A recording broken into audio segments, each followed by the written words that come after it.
शुरू करें।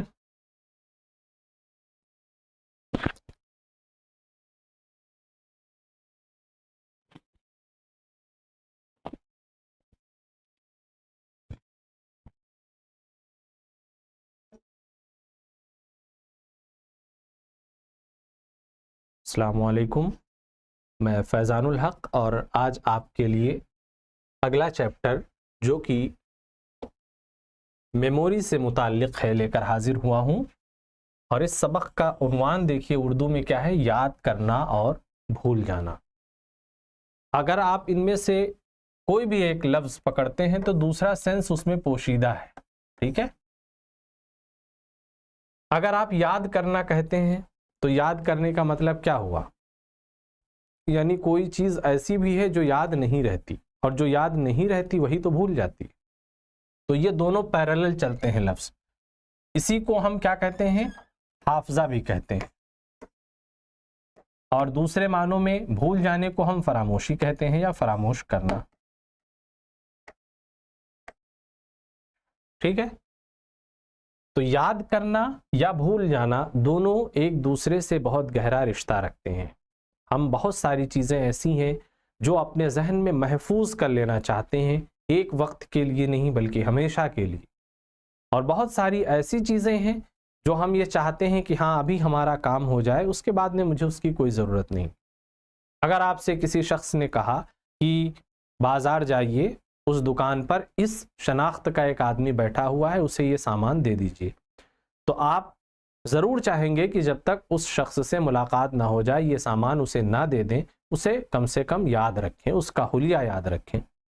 लेकिन आपने सामान दे दिया, ठीक है, काम आपका मुकम्मल हो गया। अब आप ये नहीं चाहेंगे कि ये हुलिया हमें ताउम्र याद रहे और हमें इसकी ज़रूरत पड़ सकती है, बिल्कुल पॉसिबल नहीं। ये अलग बात है कि हाँ वो आपके जहन में रह जाए, उसको देख करके कोई ऐसी चीज़ कि आपके जहन में नक्श हो जाए, आप हमेशा उसे याद रखें। तो इसका मतलब कि ये जो याद करने की चीज़ थी ये बहुत मुख्तसर वक्फे के लिए थी, अब हमें इसे भूल जाना चाहिए या हमारे जहन से वो खुद ब खुद मिट जाएगी। इसी तरीके से अगर आपने कोई इल्म हासिल किया, जैसे अगर आप मज़हब की बात करें, आपने ये सीखा कि खुदा क्या होता है, ठीक है, जन्नत क्या है, जहन्नम क्या है, अब इन सब के मुताल्लिक़ आपने सीखा, या आपने सीखा नफ्सियात क्या है, तारीख़ क्या है, ठीक है, फ़लसफ़ा क्या है। अब क्या आप इन सारी चीज़ों के बारे में ये सोच सकते हैं कि मैं आज तो इसे याद रखूं, कल भूल जाऊं, या सिर्फ इम्तिहान तक ही मेरे जहन में रहे? इम्तिहान में हाजिर होने वाला सिर्फ यानी इम्तिहान के लिए पढ़ने वाला शख्स भी ये नहीं चाहेगा कि ये मेरे जहन से निकल जाए। ये अलग बात है कि वो चाहेगा मुझे अच्छे नंबर मिल जाए, बाकी मुझे क्या लेना देना इससे, लेकिन वो ये ज़रूर चाहेगा कि ये मालूमात उसके जहन में स्टोर रहे। तो इसका मतलब ये हुआ कि बाज़ ऐसी चीज़ें होती हैं जो हम चाहते हैं कि हमारे जहन में हमेशा के लिए महफूज हो जाए, और बाज़ ऐसी चीज़ें हैं जिन पर हम तवज्जो नहीं देते।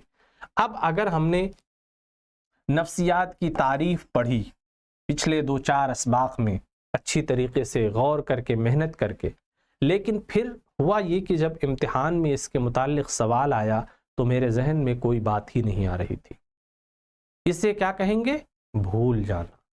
अब इसका ताल्लुक किससे कायम हो जाएगा, फरामोशी से। यानी जो चीज़ आपके जहन में रहनी चाहिए अगर वो महव हो जाती है तो उसे हम क्या कहते हैं, फरामोश करना या भूल जाना। ये कोई अलग सी चीज़ नहीं है। जो चीज़ भूलने वाली ही है उसे भूल जाए तो कोई मसला नहीं, ठीक है, कोई हमसे उससे सवाल नहीं करेगा, ना हम खुद अपने आप को गिल्टी मानेंगे।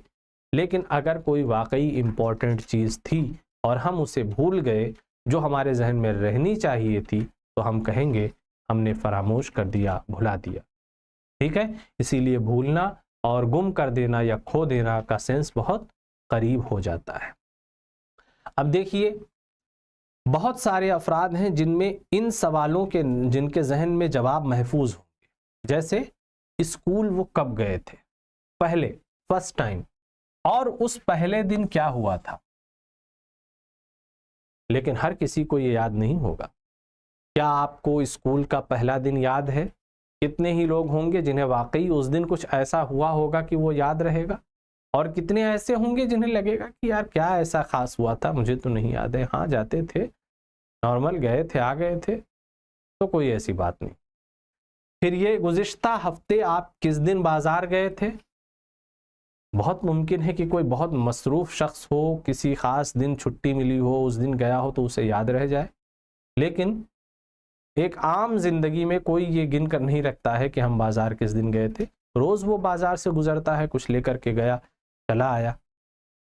इसी तरह क्या आपको अपने दोस्तों के नाम याद हैं? हाँ, ये बहरहाल एक इम्पॉर्टेंट है कि आपने जिसके साथ एक लंबा वक्त गुजारा है, साथ में तालीम हासिल की है, उनके साथ कुछ वक्त बिताया है, आप चाहेंगे कि उनका नाम आपके जहन में महफूज रहे। यही वजह है कि कभी कभी आप अपने दूसरे दोस्तों से बात करते हुए जब किसी पुराने दोस्त का जिक्र आता है तो कहते हैं यार नाम नहीं याद आ रहा है, क्या वो एक लड़का था ऐसे ऐसे ऐसे। ये क्या हुआ? फरामोशी, ये हुआ भूलना। फिर आप रिकॉल करते हैं या कोई कुछ कहता है तो आपके जहन में वो चीज़ें आ जाती हैं। तो जो भूलती हैं चीज़ें वो कभी कभी वापस भी आ जाती हैं। ये भी भूलने की एक बड़ी खूबी है कि वो चीज़ कभी कभी जहन पर जोर देने से या कुछ इशारा मिलने से आपके जहन में बिल्कुल उसी तरीके से अजबर हो जाएगी, महफूज हो जाएगी, जैसे कि आपने भुलाया ही ना हो उसे। तो ये याद करना और भुलाने का ये अमल बराबर जारी रहता है हर शख्स की ज़िंदगी में। अब ये एक काम है, हमारी ज़िंदगी का हिस्सा है। ये नफ्सियात का हिस्सा कैसे बनता है, हमें ये सीखना है और इससे क्या फ़र्क पड़ता है हमारी ज़िंदगी पर। ठीक है, यानी जिसे हम कहते हैं हाफ़ज़ा या जिसे हम कहते हैं फरामोशी या जिसे हम कहते हैं मेमोरी, क्या वो नफ्सियाती तौर पर भी हम पर कोई असर डालती है? तो इसका जवाब है हाँ। यानी आप अगर हाफ़ज़े की बुनियाद पर भी अगर इंसान को जज करना चाहें तो जज कर सकते हैं और उसकी वजूहात नफ्सियाती हो सकती हैं। ठीक है, यानी ऐसा नहीं है कि कोई इंसान बहुत आसानी से कोई चीज़ भूल जाए, बहुत आसानी से याद कर ले और उसके जहन, दिल, किरदार पर कोई फ़र्क ना पड़े। इसका मतलब उस शख्स का जहन काबिल मुताला है और उससे कुछ इम्पॉर्टेंट निकात या नताइज अख्ज़ किए जा सकते हैं। अब देखिए इसके मुताल्लिक़ हम सीखते हैं। हाफ़ज़े की इफ़ादियत और अहमियत, कुछ चीज़ें हमने आपको बताई और देखिए इन्होंने क्या बताया है।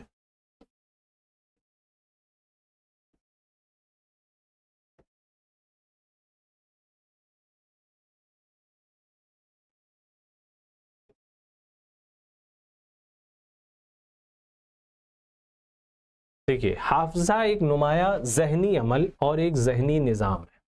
ये बात याद रखिएगा कि हिफ्ज़ का या फरामोशी का ताल्लुक़ किससे होता है? हमारे जहन से। कुछ भी हम याद करते हैं या कुछ भूलते हैं तो कहाँ से इसका काम होता है? जहन से, दिमाग से। और ये हासिल कहाँ से होते हैं? जाहिर सी बात है, जहन के अंदर पहले से कुछ मौजूद नहीं था बल्कि बाहर से आई हुई चीज़ है। हमारे हवास जब कोई चीज़ हमारे दिमाग को भेजते हैं तो यहीं पर वो चीज़ स्टोर होती है। इसका मतलब ये सब बाहर से आई हुई चीज़ें हैं, अंदर कुछ नहीं था। ठीक है, जहन हमारा बनता है बाहर से आने, चारों तरफ से चीज़ें आती हैं, हर हिस्स जो है वो कुछ ना कुछ भेजती है और हम उसे स्टोर कर लेते हैं। अब ये मुख्तलिफ औकात में, कभी तजुर्बे की शक्ल में, कभी मुशाहिदे की शक्ल में, कभी फ़िक्र की शक्ल में, ठीक है, कभी लर्निंग की शक्ल में आकर के हमारे जहन में महफूज हो जाते हैं और ये एक टेप रिकॉर्डर का काम करता है। ठीक है, जिस तरीके से आप देखिए कोई रिकॉर्डर लगा दीजिए, आसपास की जितनी आवाज़ें होंगी हर तरीके की वो उसमें महफूज होती चली जाएगी। ठीक है, तो आपका जहन क्या है? Tap recorder. टैप रिकॉर्डर भी आपके जहन को देख करके बनाया गया है, किस तरीके से उसमें चीज़ें महफूज हो जाती हैं। ठीक है, तो आपका जहन भी आपकी आंखों से कुछ पहुंचा, आपके हाथ से पहुंचा। हाथ से किस माने में? आपने कुछ टच किया तो उसने बताया सर्द है, गर्म है। ठीक है, कितना गर्म है, कितना सर्द है, सारी चीज़ें कैसे पहुंची? हवास के जरिए से पहुंचती है। अब ये टैप रिकॉर्डर आपका उनको स्टोर करने का काम करता है। तो आप इसको जहन को कैसे मानेंगे? हाफजे को एक टैप रिकॉर्डर की तरह। अब टैप रिकॉर्डर तय करता है कि कौन सी चीज़ किस तरीके से हम तक पहुंची है और जिस तरीके से वो पहुंचती है वही रोल प्ले करती है उसको कितनी देर रहना है। ठीक है, जैसे आप देखते हैं कि अगर आप रिकॉर्ड करते हैं बाजार में कोई चीज़, वहाँ पर एक शख्स बिल्कुल सामने बोल रहा है, माइक अगर आपका अच्छा है तो क्या करेगा, जो अननेसेसरी आवाज़ें हैं, अब तो ऐसी चीज़ आ गई, उनको कट कर देगा। और अगर थोड़ा कमज़ोर माइक है तो वो क्या करेगा कि अननेसेसरी आवाज़ें, चीख पुकार, ट्रैफिक की भी आवाज़ें आ जाएंगी। तो इसमें क्या वजह हुई, फ़र्क क्या हुआ, माइक की क्वालिटी में। ठीक है, इसी तरीके से आपके जहन की भी क्वालिटी है। आपका जहन जितना फोकस्ड होगा किसी एक चीज़ की तरफ, दूसरी चीज़ों को काट देगा। और ऐसी सूरत में फ़ायदा ये होता है कि जिस चीज़ को महफूज करना चाह रहा है वो बहुत अच्छी तरीके से आपके जहन में महफूज हो जाती। और अगर आपका जहन इस तरीके से काम नहीं करता है तो वो चीज़ें भरती चली जाएंगी ज़्यादा जिनकी ज़रूरत नहीं है। ठीक है, तो आप इसे इसके तरीक़े कार पर महमूल करेंगे कि हमारा जहन कैसे काम करता है। इसीलिए इसके कुछ इम्पॉर्टेंट पहलू हैं जिन पर नज़र रखना ज़रूरी है।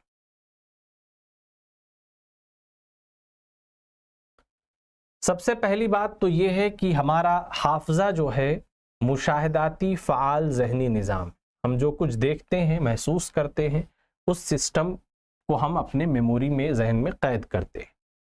ये मालूमात को मौसूल करता है, पैगाम बंदी, तरमीम, महफूज करता है और उन्हें जहन नशीन करता है, यानी अपने अंदर सेव कर लेता है। अब इन तमाम इस्तिलाहों को आप देखिए। ठीक है, एक तो हो जाती है पैगाम बंदी। पैगाम बंदी क्या हुआ, यानी जो आपके हवास के ज़रिए से पहुंचा है, जो मैसेज आपके हवास तक पहुंचा है, उस मैसेज को रियलाइज़ कर लेना। ठीक है, अब वहाँ हाथ ने बताया तो कुछ नहीं कि कितना ठंडा है कितना गर्म है, लेकिन उसको इशारतन उसने एक इंडिकेशन दिया और जहन ने आपके पहचान लिया, तो इसको क्या कहते हैं, पैगाम बंदी। फिर जहन क्या करेगा, उसे ज़ख़ीरा करेगा, यानी जमा कर लेगा, यानी एक मुद्दत में पैगाम बंद किसी मवाद को कायम रखना। फिर बाजियाफ्त होती है, यानी जमा शुदा याददाश्त में महफूज इत्तलाआत के बाद के मौके पर बहाली या बरामद, जो कुछ अभी स्टोर कर रहा है, वक्त आने पर उसका उसने इखराज किया, बाहर निकाला, वो चीज़ें काम में आई, तो ये क्या कहलाएगा, बाजियाफ्त कहलाएगा। तो अब देखिए हमारे हवास जो हैं वो इस तरीके से काम करते हैं, हवास से चीज़ें निकल करके आती हैं, फिर सिलेक्शन होता है कि उनको हमें शॉर्ट टर्म में डालना है या लॉन्ग टर्म में, यानी हमारे लिए हमेशा काम आने वाली चीज़ है या बस 1-2 मिनट की चीज़ है। ये जब तय हो जाता है उस एतबार से उन्हें कलील मुद्दत या तवील मुद्दत में हम डाल देते हैं, जिस पर अभी मैं बात करूँगा। ठीक है, शॉर्ट टर्म मेमोरी और लॉन्ग टर्म, ऊपर हमने कुछ चीज़ें बताई। तो अब ये हमारा पूरा सिस्टम है, हमने हवास से लिया, फिर मुंतखब किया क्या चीज़ें जानी चाहिए, कैसे जानी चाहिए, उन पर अटेंशन दी। ठीक है, और फिर ये तय किया कि इनको और अच्छी तरीके से याद करें या बस ये अभी के लिए ज़रूरी है, फिर इसकी कोई ज़रूरत नहीं। ये पूरा प्रोसेस एक पूरा निज़ाम है जो हमारे हाफिज़े को तय करता है। अब हाफिज़े की भी कई किस्में होती हैं, जिसमें से 3 बहुत इंपॉर्टेंट है। एक होता है हमारा हिस्सी हाफिज़ा। क्या होता है, हिस्सी हाफिज़ा, यानी अगर आप यहाँ पर एग्जाम्पल से समझना चाहें तो एक तस्वीर को अपने सामने रखकर देर तक देखें, फिर अपनी आंखें बंद कर लें और गौर करें कि कितनी देर तक उस तस्वीर की वाज़ेह छवि आपके जहन में रहती है। यानी आप किसी चीज़ को गौर से देख रहे हैं और आंख बंद कर लीजिए, तब भी देखिएगा कि वो ऐसा लगेगा आपके सामने मौजूद है, मतलब वो इतनी गौर से आपने देखा है कि आंख बंद होने के बावजूद आपके जहन में उसकी छवि मौजूद है। तो इस हाफिज़े को क्या कहते हैं, हिस्सी हाफिज़ा, यानी आपके हवास की बुनियाद पर, हिस्स की बुनियाद पर वो आपके जहन में महफूज है। और जाहिर सी बात है इसकी मुद्दत बहुत कम होती है, यानी 1 से 1.5 सेकंड आप कह सकते हैं। फिर उसके बाद में हिस्सी हाफिज़ा जो है आपका, वो आपके जहन में ट्रांसफ़र हो जाता है।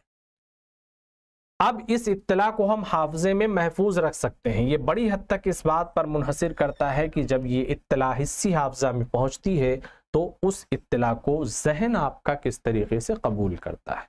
कभी अगर आपका जहन मुतवज्जे है तो पूरी तरीके से आपको वो चीज़ हमेशा आपके जहन में महफूज रहेगी, बगैर देखे आप उसे ड्राइंग कर देंगे, पूरा उतार देंगे। और अगर आपकी तवज्जो नहीं रही है तो बस वो थोड़ी देर के लिए एक झलक की सूरत में रहेगी और फिर गायब हो जाएगी। ठीक है, तो ये अटेंशन पर बहुत कुछ इसका दारो मदार होता है।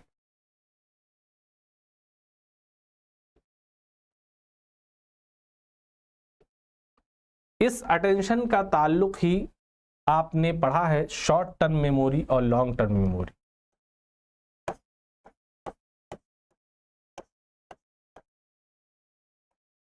जिसको हम कहते हैं कलील मुद्दती हाफजा और तवील मुद्दती हाफजा। कलील मुद्दती यानी जिसमें बहुत थोड़ी देर के लिए चीज़ें स्टोर होती हैं फिर इरेज हो जाती हैं, मिट जाती हैं। और तवील मुद्दती जहाँ पर हमेशा के लिए, उम्र भर के लिए भी चीज़ें स्टोर हो सकती हैं।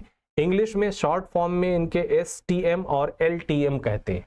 ठीक है, STM यानी शॉर्ट टर्म मेमोरी, उर्दू में उसका तर्जुमा है कलील मुद्दती हाफजा। टर्म यानी मुद्दत को बोलते हैं। ठीक है, शॉर्ट टर्म मेमोरी यानी कलील मुद्दती हाफजा। तो आप देखिए, जब आप मुताला कर रहे हों तो एक लम्हे के लिए अपने अतराफ पर नज़र दौड़ाएं। इस लम्हे में आपके जहन में क्या ख्यालात आते हैं? क्या आप जानते हैं कि आपने अभी फ़ौरन क्या किया है?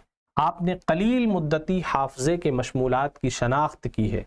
STM को अमली हाफजा यानी वर्किंग मेमोरी भी कहा जाता है। यानी बस एक मिनट के लिए आपने, एक सेकंड के लिए कोई हल्की सी हरकत की और फिर आगे बढ़ गए। लेकिन उस वक्त आप तो बता सकते हैं हाँ अभी मैंने कुछ देखा था, लेकिन आपसे कोई 4 दिन बाद पूछे आप जब पढ़ रहे थे ये किताब तो कितनी मरतबा दाएं देखा था, कितनी मरतबा बाएं देखा था, आप बता पाएंगे? हरगिज़ नहीं बता पाएंगे। क्यों? क्योंकि वो आपका हिस्सा नहीं है, आप उसे लॉन्ग टर्म मेमोरी में रखना ही नहीं चाहते। ठीक है, वो बहुत ही गैर ज़रूरी चीज़ है कि आप उसे याद रखें कितनी मरतबा हम दाएं देख रहे हैं, कितनी मरतबा बाएं देख रहे हैं। हाँ, जब कोई मिशन हो, कोई ख़ास आपको कहीं चौकन्ना रहने की बात की गई हो, तब आपका ये देखना भी इम्पोर्टेंट इख्तियार कर जाएगा, क्योंकि आपको वहाँ दाएं बाएं हर तरफ नज़र रखनी है। ठीक है, तो अब इस मेमोरी को जो आपने बस ज़रा देर के लिए आपने जहन में महफूज रखा फिर आप भूल गए, क्या कहेंगे? Short term memory. तो आप जो कुछ काम करते हैं ज़्यादातर उस काम को आप शॉर्ट टर्म मेमोरी पर जो है काम चला लेते हैं इससे। इसी तरह हमारा लैपटॉप, हमारा सिस्टम भी ज़्यादातर शॉर्ट टर्म मेमोरी का इस्तेमाल करता है। जब हम लॉन्ग टर्म मेमोरी में कोई चीज़ सेव कर देते हैं तब फिर वो चीज़ सेव रहती है। फिर इसी तरीके से देखिए तवील मुद्दती हाफजा, यानी अब इसमें क्या होता है, वो चीज़ें जो आप पूरी उम्र जिनका इस्तेमाल करना चाहते हैं, जैसे दोस्तों के नाम हो गए, आपने कहाँ पढ़ाई की थी पहले उसका नाम हो गया। ठीक है, आपके पहले उस्ताद कौन थे उनका नाम हो गया। ठीक है, या और भी इस तरीके से चीज़ें। फिर आपने कौन सा सब्जेक्ट सीखा, फला लफ्ज़ के माने क्या हैं, ये सब आप लॉन्ग टर्म मेमोरी में भेजना चाहते हैं, यानी हमेशा चाहते हैं कि ये महफूज हो जाए। इसीलिए अगर आप मुआजना करेंगे शॉर्ट टर्म मेमोरी और लॉन्ग टर्म मेमोरी का तो कई चीज़ों में बड़ा फ़र्क होता है। देखिए, अगर आप इस्तेदाद की बुनियाद पे, टाइम की बुनियाद पे और जो इन्फॉर्मेशन पहुंचती है उसकी कैटेगरी की बुनियाद पर और याद रखने और भूल जाने की बुनियाद पर देखें तो ये फ़र्क आपके सामने दिखाई देगा। क्या है? यहाँ पर जो कलील मुद्दती हाफजा है 7 मद या मिक़दार तक महदूद होता है, यानी यहाँ पर 6 से 7 नंबर आप याद रख सकते हैं। लेकिन तवील मुद्दती हाफजा में आप लामहदूद नंबर याद रख सकते हैं। चाहे तो आप 15 नंबर याद कर लें और याद रह जाए हमेशा तवील मुद्दती में। लेकिन अगर आप फौरी तौर पर नंबर कोई पूछे ज़रा ये नंबर बता दीजिए, तो 6-7 नंबर के आगे आप फ़ौरन नहीं रिपीट कर पाएंगे, क्योंकि वो शॉर्ट टर्म मेमोरी के लिए था। फिर ये जो शॉर्ट टर्म वाली है ज़्यादा से ज़्यादा 30 सेकंड इसका अरसा रहता है, लेकिन यहाँ एक दिन से लेकर के पूरी ज़िंदगी तक चीज़ें महफूज हो सकती हैं। फिर इसी तरीके से इत्तला की जो किस्म है, यहाँ पर आपकी आवाज़, अल्फाज, जुमले, बसरी तिमसाल यानी रेटिना पर आने वाली चीज़ें, ये सब अहमियत रखती हैं। यहाँ पर माना खेज़ लफ्ज़ी मवाज़, ज़िंदगी के वाक़यात यानी बड़ी बड़ी इम्पोर्टेंट चीज़ें यहाँ पर अपना असर कायम करती हैं। तो दोनों में बहुत फ़र्क हुआ।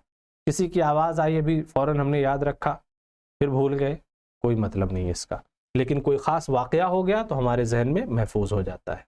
इसीलिए यहाँ पर जब भी कोई नई इंफॉर्मेशन आती है शॉर्ट टर्म में तो पुरानी डिलीट हो जाती है, ठीक है, या वो नाकाफ़ी होती है। और यहाँ पर क्या होता है, तवील मुद्दती हाफजे में इंटरफेरेंस का ख़तरा रहता है और जो मैटर होता है आपका वो मुनज़्ज़म शक्ल में भी होता है, देर तक भी रहती है, ठीक है। और अगर उसमें कोई चीज़ इंटरप्ट करती है तो उससे दिक्कत होती है।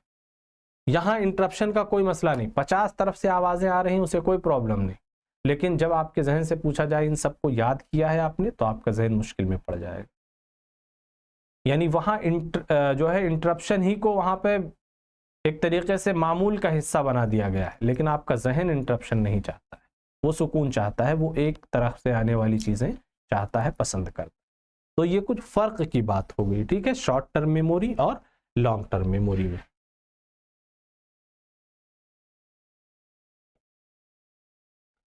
अब हम जो कुछ याद करते हैं उसकी बुनियाद भी कई अलग अलग निकात पर होती है। जैसे एक पहला बुनियादी वस्फ हमारा ये है कि हम कुछ देखते हैं और फिर वो चीज़ हमारे जहन में महफूज होती है, जिसे आईनी शाहिद हाफजा कहते हैं, ठीक है। यहाँ पर आप अपने विजुअल्स का इस्तेमाल करते हैं। इंसानी हाफजा एक फ़आल अमल के तौर पर एक बड़े चैलेंज की तख्लीक करता है। जब हम हादसात या दीगर वाक़यात की तफसील आईनी शाहिद के तौर पर यकजा करते हैं, लोग अक्सर जिस चीज़ की तवक्को करते हैं उसी की इस्तिलाह में देखते हैं, तशरीह करते हैं, और हाफजा उसकी अक्कासी करता है। ये पाया गया है कि हम हमेशा अपने हाफजे की फ़आल तरीक़े से अमलकारी करते हैं और इस सूरत हाल के मुताल्लिक़ जो हमारा ज़हनी खाका और यकीन होता है उसी के मुताबिक उसमें ढालने की कोशिश करते हैं। आप देखिए बहुत सारी चीज़ें हमारे जहन में महफूज हैं, हमने देखी तो हैं, लेकिन उसकी कोई शक्ल अभी वाज़े नहीं है। तो अगर वाज़े नहीं है, हम जहन पर जोर देते हैं तो वो चीज़ कहीं ना कहीं उभर कर आ जाती, ठीक है। तो ये किस बुनियाद पर आ गई? मुशाहिदे की बुनियाद पर। मुशाहिदे में हमने ज़रा सी अपनी जहनी वर्जिश की, वो चीज़ क्लियर हो गई। एक झलक हमने किसी चीज़ की देखी, गुजर गई वो चीज़, लेकिन उसका नक्श हमारे जहन में बैठ गया और हमने बाद में उसकी तस्वीर कशी कर दी। तो ये किस बुनियाद पर हुआ? आईनी शाहिद की बुनियाद, ठीक है। तो हमारा मुशाहिदा हमारे हाफजे में जो है दखल देने में या अपनी जगह बनाने में बाज़ मौके पर बहुत कामयाब रहता है। इसे आईनी शाहिद हाफजा कहते हैं। फिर एक हाफजे की किस्म होती है खुद नविश्ता हाफजा। इसमें सेल्फ का बहुत बड़ा दखल होता है, ठीक है। इसमें इंसान के ज़ाती तजर्बात बहुत अहमियत रखते हैं। जैसे अगर हमें कोई चीज़, हमारी ज़िंदगी में कोई वाक़या हुआ है, तो जितना वो मुझे याद रहेगा उस वाक़े से बाखबर दूसरे लोगों को याद नहीं रहेगा। इस हाफजे को कहते हैं खुद नविश्ता हाफजा। जैसे अगर चोट कहीं लगी है आपको, तो गर्चे आपके माँ बाप को भी उसकी इत्तला है, अहले खाना को भी इत्तला है, लेकिन क्या उसी तरीके से वो उसे याद करेंगे जिस तरह आप करेंगे? क्योंकि आपने उसे भुगता है, आपने उसे जिया है, तो वो आपके साथ बहुत अलग तरीके से जुड़ जाता है। इस हाफजे को क्या कहते हैं? खुद नविश्ता हाफजा कहते हैं, क्योंकि आप इसमें बजाते खुद शामिल थे। मुताला दिखाता है कि खुद नविश्ता हाफजा 3 मुख्तलिफ सतहों पर मुनज़्ज़म होता है। सबसे ऊंची सतह में पूरी ज़िंदगी की मुद्दत शामिल है, यानी पूरी टाइम ड्यूरेशन उसमें अगर कहे, ये वो मुद्दत होती है जिसमें ज़ाती ज़िंदगी के कुछ पहलू खातिर ख्वाह हद तक तवील मुद्दत तक बाकी रहते हैं। मिसाल के तौर पर किसी के साथ रहना, किसी मखसूस इदारे के लिए काम करना। दूसरी सतह आम वाक़यात की है। ये अहम वाक़यात हैं जो चंद दिनों या महीनों का इहाता करते हैं, जैसे कॉन्फ्रेंस, दौरा या कहीं सैर व तफरीह की चीज़ हो गई। तीसरी सतह मखसूस वक़ूआ इल्म कहलाता है। इसमें किसी शख्स की ज़िंदगी में होने वाले मखसूस वाक़ये की तफसील शामिल होती है। हम अपने ज़ाती हाफ़ज़े को ज़िंदगी के मुख्तलिफ मराहिल या मुद्दत दौरान मुनज़्ज़म करते हैं, ठीक है। हम अपनी ज़िंदगी को हमेशा मुनज़्ज़म करने की कोशिश करते रहते हैं, लेकिन ये 3 किस्में देखिए इस तरीके से आपके ज़ाती मुशाहिदे और हाफ़ज़े का हिस्सा बन जाती है। अब एक चीज़ और हाफ़ज़े के ताल्लुक़ से हमें ये मालूम करना है कि ये हाफजे की क़ुव्वत क्या सब में यकसां होती है या इसमें फ़र्क होता है। तो जाहिर सी बात है, साइकोलॉजी की शुरुआत में ही यानी नफ्सियात का तारुफ कराते हुए ही हमने आपको बताया था कि एक इंसान दूसरे इंसान से कभी भी हू बहू मेल नहीं खाता, यानी इख्तलाफ की कोई ना कोई सूरत तो मौजूद होती है। तो उसकी एक बुनियादी वजह हाफजे को लेकर के भी सामने आती है, इसीलिए सबका हाफजा यकसा नहीं होता है। तो क़ुव्वत हाफजे की पैमाइश भी ज़रूरी होती है, और इसकी पैमाइश कैसे करते हैं, क्या तरीक़े अपनाए जा सकते हैं, इस पर भी थोड़ी सी रोशनी डाली गई है। हाफजे की पैमाइश दो तरीक़ों की मदद से की जाती है, आश्कार या सरीही और मुज़मर या मुक़द्दर, यानी एक बिल्कुल क्लियर होती है, वाज़े होती है, दूसरी थोड़ी सी पोशीदा होती है। आश्कार पैमाने में एक शख्स को कुछ मखसूस इत्तला को याद करना होता है जो उसके हाफजे में जमा है। वो शख्स गुज़िश्ता हासिल तजर्बे या वाक़े या मवाद को याद करने की दानिस्ता कोशिश करता है। इस तरह हाफजे की एक रास्त पैमाने का इस्तेमाल किया जाता है। ठीक है।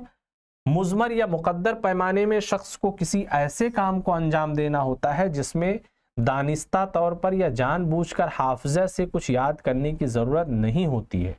अब उन तरीक़ों की तफसील से थोड़ा सा गुफ्तगू की गई, उस पर कैसे उसके पैमाने बनाए जाते हैं, कैसे उनको क्लियर करने की कोशिश की जाती है। आप देखिए, एग्ज़ाम देते हैं, आपके एग्ज़ाम से भी आपके मेमोरी को टेस्ट किया जाता है। ठीक है, आपको किसी टफ चैलेंज में डाल दिया जाता है, वहाँ भी आपके मेमोरी को टेस्ट किया जाता है।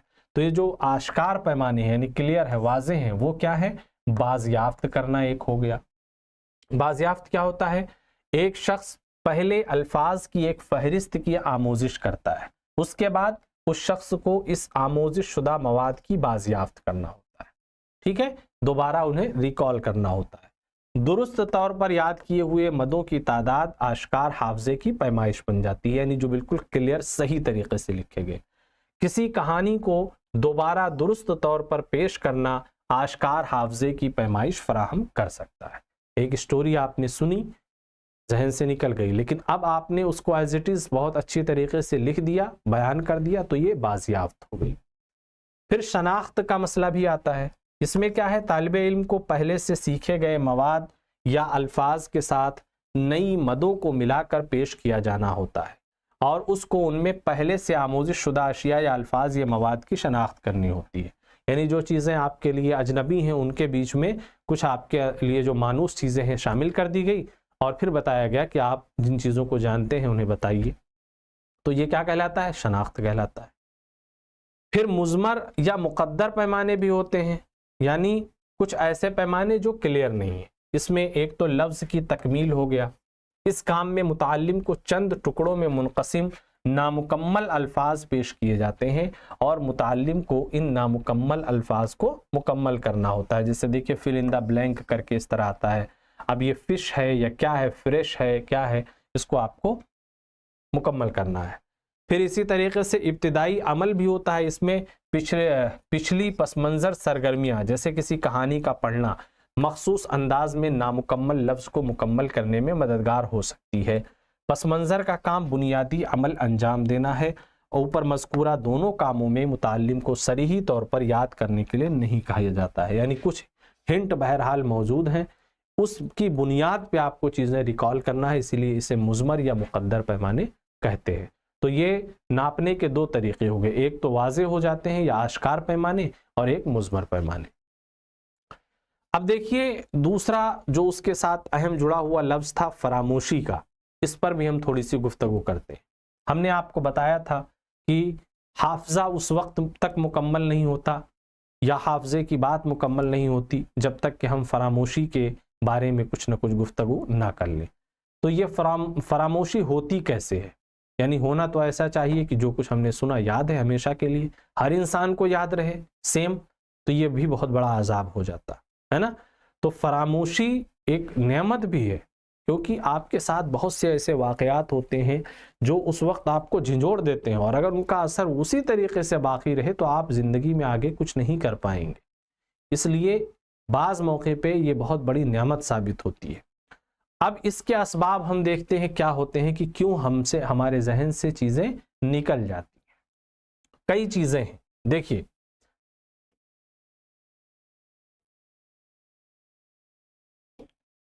सबसे पहला और इंपॉर्टेंट इसका एक नुक्ता है नक्शे हाफजा का जवाल,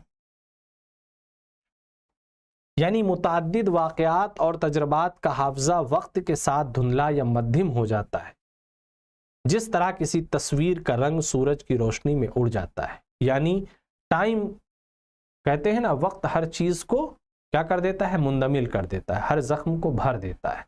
तो यहाँ पर जो वक्त जैसे जैसे गुजरता है वो चीज़ें खुद ब खुद मांद पड़ती जाती हैं।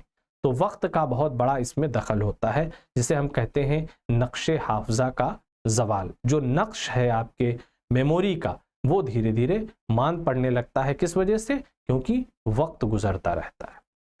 अब उसके बाद में दूसरी चीज़ आ जाती है इंटरफेरेंस, दखल अंदाजी या मुदाखलत। जैसे देखिए, आप कोई चीज़ याद कर रहे हैं और बार बार उसी वक्त कोई और गाना या मोटरसाइकिल की आवाज़ या कोई और आवाज़ आपको डिस्टर्ब कर रही है। तो आप याद तो किसी तरह कर ले गए, अपना सबक क्लासरूम में पहुंचकर टीचर को सुना भी दिया, लेकिन वो देर तक आपके जहन में महफूज नहीं रहेगा। क्यों? इसलिए क्योंकि आप उसे याद करते हुए डिस्टर्ब भी होते रहे थे, और डिस्टर्ब होना इस बात की अलामत है कि आपके जहन में पूरी तरीके से वो महफूज नहीं रह पाया। इसीलिए फरामोशी का दूसरा बड़ा सबब क्या है? दखल अंदाजी या मुदाखलत, जिसे हम इंटरफेरेंस भी कहते हैं। तीसरी बुनियादी वजह है जहनी तहरीक या तरगीब। यानी होता ये है कि हम बाज़ चीज़ें याद तो कर लेते हैं, लेकिन उनमें हमारी ख़ास दिलचस्पी नहीं होती है। जैसे हमें दिलचस्पी है तारीख़ की किताबों से, लेकिन अब इम्तिहान देना है तो रियाजी भी, मैथ भी याद करना है, तो हमने उसके फार्मूले रट तो लिए किसी तरीके से, लेकिन हमारा जहन आमादा नहीं हो रहा था, ना हमें कोई इंस्पायर करने वाली चीज़ ऐसी मौजूद थी। तो यहाँ पर जो चीज़ याद होगी हमें वक्ती तौर पर याद होगी, हम फिर उसे भूल जाएंगे, क्योंकि यहाँ तहरीक की कमी थी, तरगीब की कमी थी। ठीक है, फ्रायड ने इसमें कई चीज़ें ऐड की हैं। उसके मुताबिक फरामोशी अमल में आती है क्योंकि वाक़या नाखुशगवार होता है। यानी अगर हमें पसंद नहीं आई कोई चीज़ तो वो भूल जाती है। हम इसलिए भूलते हैं क्योंकि हम किसी ख़ास चीज़ को याद नहीं रखना चाहते। अगर हम किसी चीज़ को पसंद नहीं करते तो हाफजे से उसे खारिज कर देते हैं या शऊर से बाहर कर देते हैं। फ्रायड इस अमल को क्या कहता है? रिप्रेशन या एहतसाब।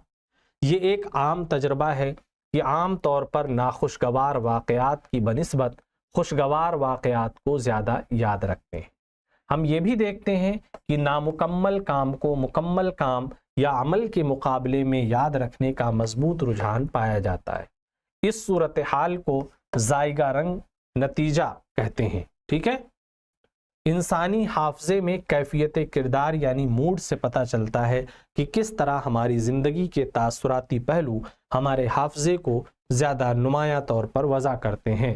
यानी हमारा एक्सप्रेशन तय कर देता है कि हम कितनी दिलचस्पी उसमें ले रहे हैं और कितनी देर तक वो हमारे जहन में महफूज रहेगी। तो ये तीसरा पॉइंट हो गया। चौथा पॉइंट आता है बाजियाफ्त में नाकामी। अगर हम किसी चीज़ को रिकॉल नहीं कर पाते हैं तो जाहिर सी बात है वो हमारे जहन से मिट जाती है। आप इम्तिहान देते हैं, लेकिन इम्तिहान के बाद अगर किसी चीज़ की आपको ज़रूरत पड़ी तो आप उसे फिर रिकॉल करेंगे, और उस वक्त आपने अगर उसे याद कर लिया तो समझिए अब वो आपके साथ चलती रहेगी। अगर आपने इम्तिहान तक चीज़ें पढ़ी, फिर आपको ज़रूरत पड़ी लेकिन आपने उसको रिकॉल नहीं किया, उसे जो है याद नहीं कर सके, तो ये समझिए कि वो आपके जहन से निकल चुकी है। तो बाजियाफ्त में नाकामी इस बात का सबूत है कि अब वो भूलने के कगार पर पहुंच चुकी है। कोई लैंग्वेज हो, ज़बान हो, ठीक है, कोई वाक़या हो, कोई किताब हो, ये सारी चीज़ें अगर आपके जहन में दोबारा नहीं आ रही हैं जोर देने पे, तो समझिए वो भूलने की कगार पर है।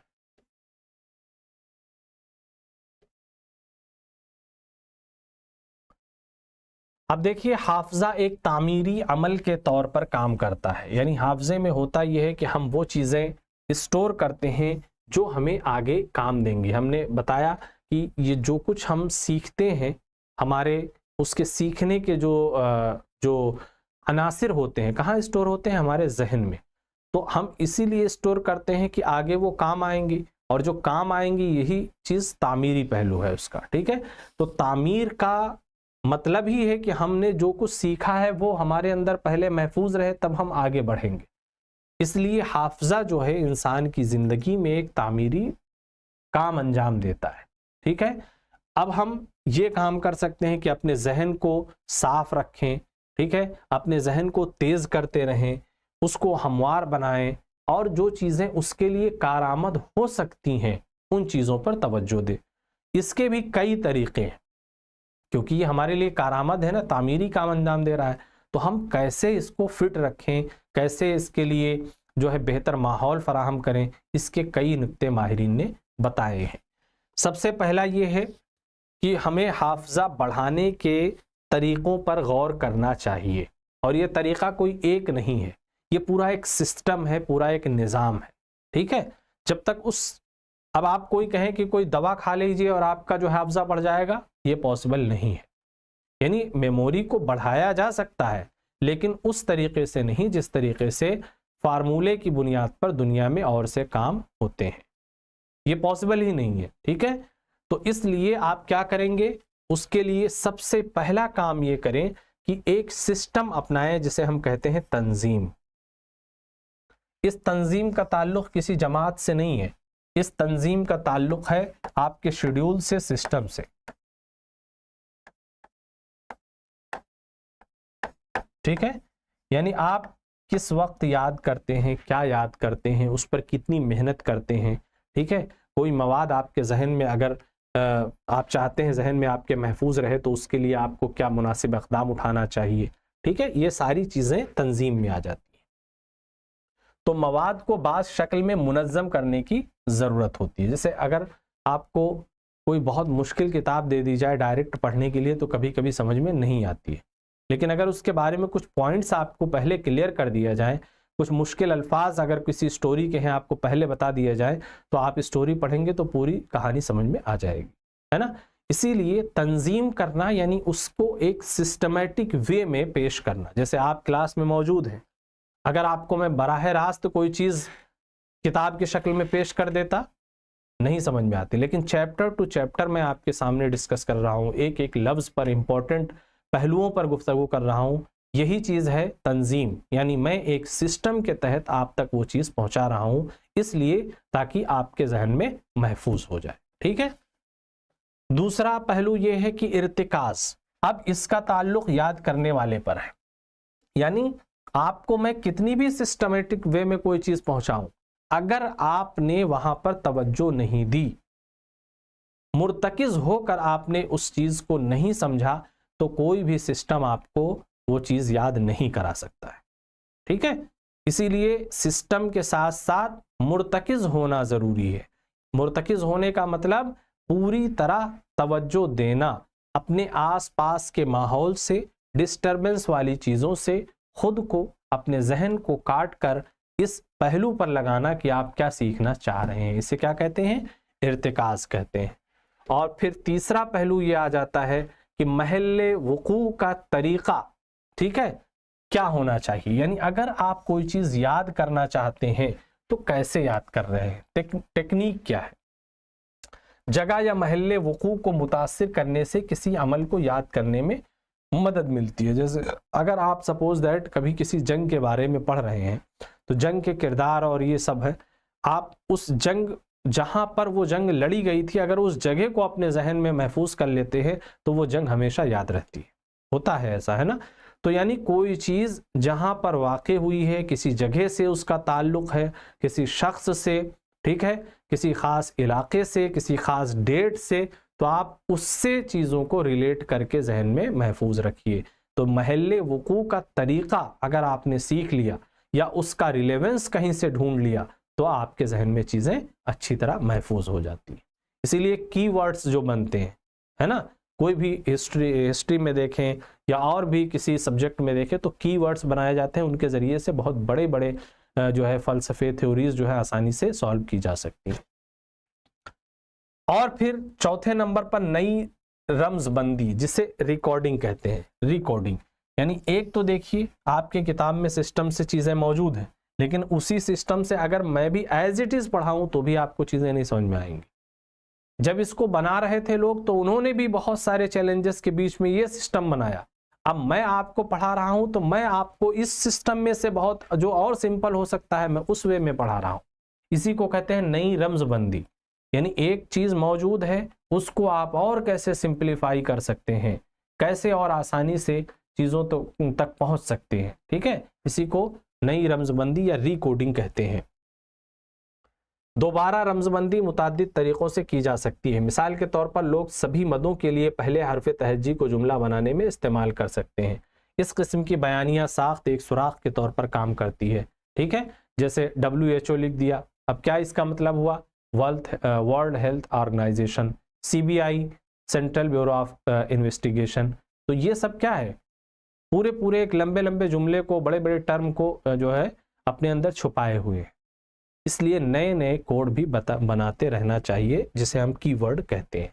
इनके ज़रिए से भी आप अपने मुश्किल चीज़ों को आसान कर सकते हैं और मेमोरी को बढ़ा सकते हैं।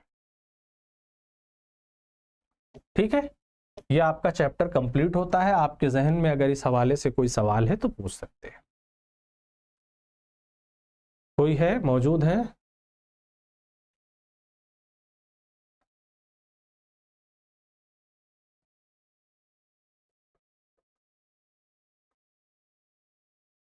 नहीं है? ऑफलाइन तो भी कुछ दिखे थे कुछ बच्चे।